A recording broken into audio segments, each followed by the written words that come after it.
មកតំបន់ទេសភាពនៅកម្ពុជាក្រមយើងបាទទេសភាពតាម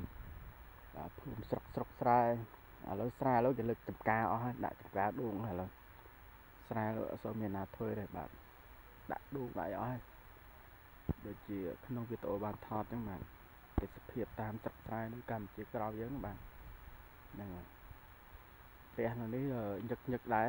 ជីមួយដងហ្នឹងហើយតាមស្រុកភូមិមិនសូវជាកុសកយប្រហែលទេវាស្ងប់ស្ងាត់ហ្នឹងហើយពីព្រោះប្រជាជននាំគ្នាទៅធ្វើក្រុមហ៊ុនរោងចក្រអីខ្លះអស់ហើយទៅតាមស្រុកតាមផ្ទះគឺស្ងាត់ការដួង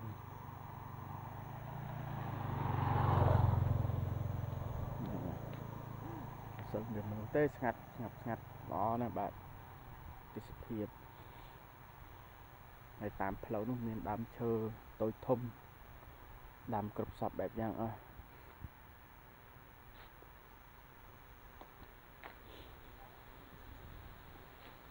ហ្នឹងហើយមានតែប៉ុណ្្នឹងទេបងជួបគ្នានៅ